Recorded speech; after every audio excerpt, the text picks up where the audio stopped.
प्रस्तुत है डॉक्टर पुष्पलता प्रताप के द्वारा लिखित पुस्तक यात्रा के पड़ाव का स्वर पाठ। स्वर डॉक्टर अतुल भटनागर का है।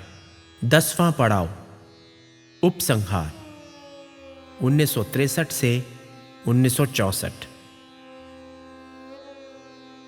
माँ का पत्र आया था। लिखा था कि हमारे पिताजी अपनी भूमि का मुकदमा जीत गए हैं।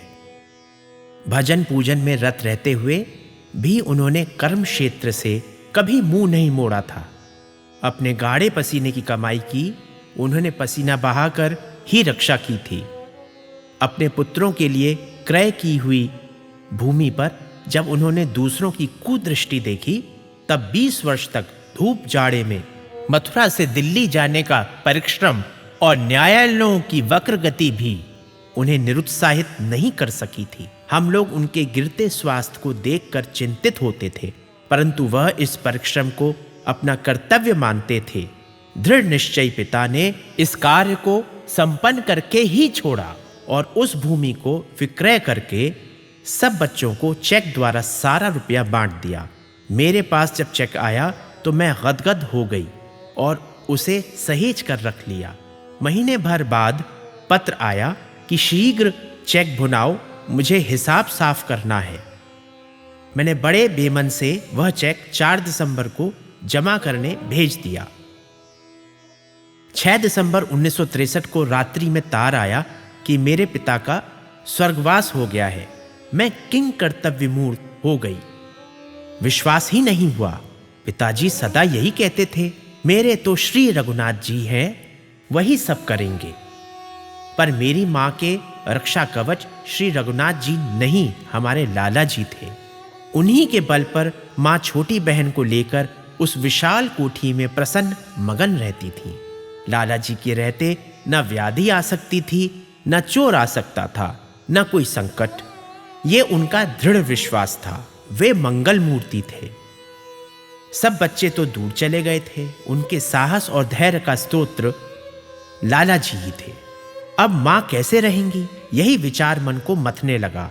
दादा सपरिवार कोचीन में था। जिस समय लाला जी का शरीर छूटा, उस समय दादा के 2 बड़े बच्चे तारा व रवि लाला जी कहते पलंग से उठ बैठे। बताया, लाला जी आए थे अभी। रघुबीर अमेरिका में था। उसने बताया, सफेद धोती कुर्ता पहने लाला जी आए। बोले, बेटे मैं जा रहा हूं, खुश रहना, और ऊपर चले गए। उसी समय फोन की घंटी बजी और तार वालों ने सूचना दी कि आपके पिता के निधन का समाचार तार से आया है।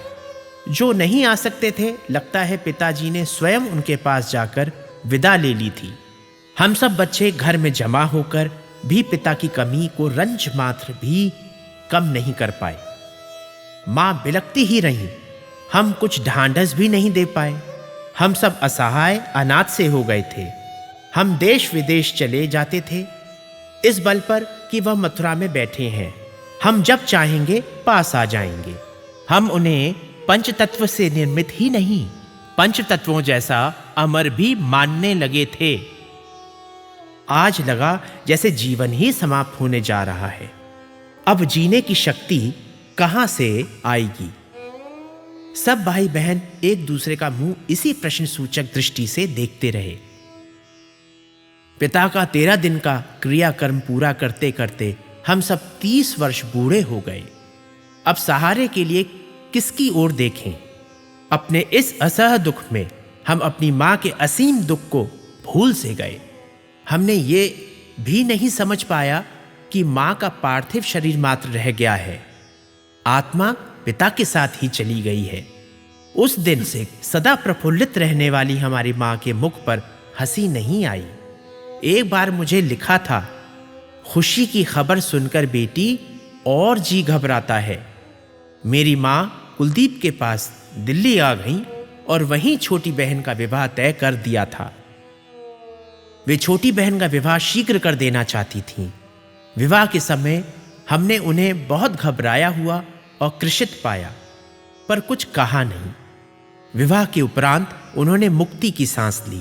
बोली, बेटी अब मैं मथुरा जाकर तेरे लाला जी के घर में उन्हीं के मंदिर में तेरे लाला जी में ही लीन हो जाऊंगी। हमने सोचा माँ अब धीरे धीरे अपने जीवन के इस परिवर्तन को स्वीकार कर लेगी। माँ 7 जुलाई को मेरे साथ अमेरिकन एम्बेसी देखने गई थी। ये देखना चाहूँ रघबीर अमेरिका में कैसे रहता होगा। मैंने वहाँ के अफसर को यह बताया कि 4 साल पहले इनका छोटा बेटा पढ़ने अमेरिका गया है। उसने बड़े सम्मान से बउआ को अंदर ले जाकर सब दिखाया। बाहर आने पर बोली, तू तो बड़ी स्मार्ट लगी, फर फर अंग्रेजी बोलती हुई।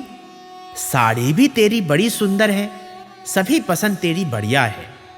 माँ के मुंह से अपनी इतनी प्रशंसा सुनकर मैं बहुत ही प्रसन्न हो गई। उस रात को मेरी आंख खुल गई। देखा, मेरी मसहरी हटाकर बउआ खड़ी हुई मुझे देख रही है। मैंने पूछा, क्या हुआ बउआ? बोली, कुछ नहीं, कल तू चली जाएगी, पानी तो नहीं पिएगी? मुझे कुछ ताज्जुब हुआ, फिर मैं सो गई। अपनी माँ से ये अंतिम बातें हुई थीं। हम सब उन्हें छोड़कर अपने अपने घर चले आए। मैं 9 जुलाई को बनारस पहुंची।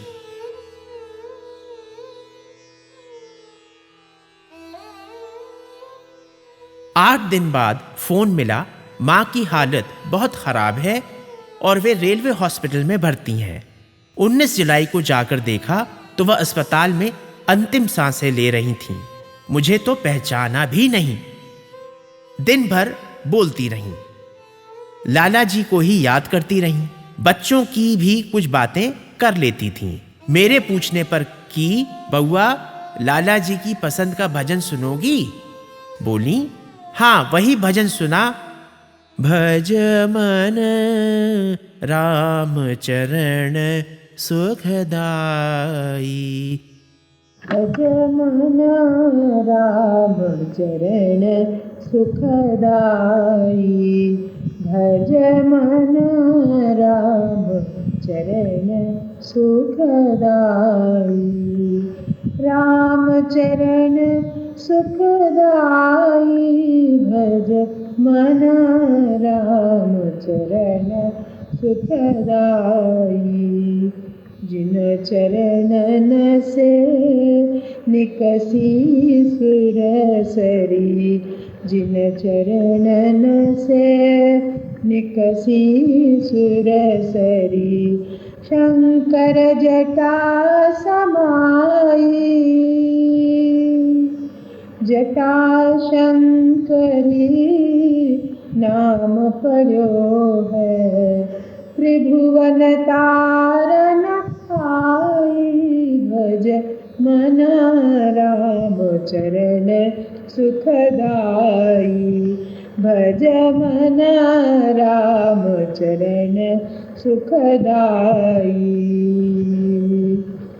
जिन चरणन की चरण पादुका। भरत हिये गहिलाई। सोई चरण केवट धोई लीने। तब हरि नाम चलाई। भज मन राम चरण सुखदाई। शुक सनकादिक अरु ब्रह्मादिक। शेष सहस मुख गाई। तुलसीदास मारुत सुत की प्रभु। निज मुख करत बड़ाई। भज मन राम चरण सुखदाई। लाला जी की तस्वीर ला, राम जी की हटा दे। इन्होंने मुझे धोखा दिया और मेरी प्यारी माँ चिर निद्रा में सो गई। पिता की मृत्यु के 7 महीने पश्चात वह भी उनसे जा मिली। महाभारत में इच्छा मृत्यु के विषय में पढ़ा था। तीरों से शरीर बिधे जाने पर 6 महीने प्राण रखे थे भीष्म पितामह ने। क्या मेरी मां में भी वह शक्ति आ गई थी? बहन कुमकुम के ब्याह का काम पूरा करने मात्र के लिए हृदय बिंद जाने पर भी शरीर 7 महीने धारण किए रही। उनके 19 जुलाई 1964 को शरीर त्यागने के दूसरे ही दिन सूर्य दक्षिणायन हो गए। 22 जुलाई को हम अपनी मां की अस्थि लेकर दिल्ली से मथुरा पहुंचे। वहां उनकी मित्र मंडली को प्रतीक्षा करते पाया। आश्चर्य हुआ कि इन्हें समाचार कैसे पहुंचा। उन्होंने बताया, हमारी मां की चिट्ठी उनके पास कुमकुम के विवाह के बाद की लिखी आई थी कि वह 22 जुलाई को मथुरा पहुंच रही हैं। 13 दिन पूरे करके 7 महीने में रंक होकर उस गुलजार घर को, जहां सदा 8-10 मेहमान, 8-10 बच्चे, नौकर, पुजारी, गैया रहते थे, हम निर्जन करके चले आए।